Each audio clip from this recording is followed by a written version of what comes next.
the only thing that could be bad is to take it too seriously.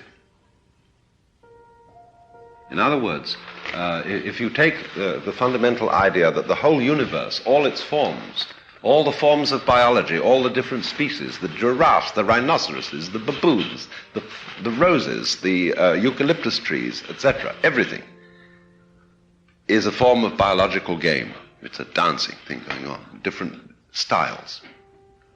And we wouldn't want to say to any of those things, you shouldn't happen. Because they are all the great Maya, the great illusion, the great play. And so the polis, the human community, organized with division of labor, with classes, with all the complications of economics and banking and transportation and so on and so on and so on. All this is a particular kind of play. And each form of it is as legitimate as, say, different kinds of dancing, a waltz, a rumba, a foxtrot, a frog, all are perfectly legitimate forms of dancing. So the universe does this. But the important thing to understand, what the sannyasin, the shramana, the man who goes outside the pale, is saying is, please, people who are in the pale, my existence reminds you that you're only playing. Don't take it too seriously. Because if you take it too seriously, you're going to start destroying each other and fighting and saying this city against that city, this country against that country, so on, because you're too involved. So every sane society allows a certain number of people to deviate. Monks, some sort of outsiders. It says, you don't have to join. You don't have to play the game. A society which is insane and unsure of itself cannot allow that to happen. It says everybody must join. Everybody must work. Everybody must belong. And then freedom disappears. Because as a matter of fact, the anxiety is if you say, well, you don't have to join, there are conditions under which you can go out, then a lot of people get together and say, well, what would happen if everybody quit?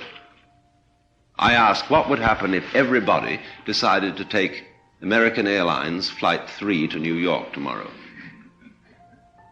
Well, they just wouldn't get on. I mean, and they won't anyhow. Because a lot of people aren't interested in that, are not ready to quit. That doesn't mean that they're inferior. The acorn is not inferior to the oak tree. It's a potential oak, but as an acorn, it's just as beautiful and lovely a thing as a full-grown oak is. A baby is as lovely as an adult, sometimes a great deal more lovely. So a person who is in a beginning state of evolution is just as marvelous as a person in a high state of evolution. Just as much a manifestation of the divine dance. So, when a society allows a certain number of people to withdraw, it should have no anxiety that everybody will want to withdraw. Because some people are absolutely fascinated in competition, in being involved, in playing the game. They should be. It's fine for them.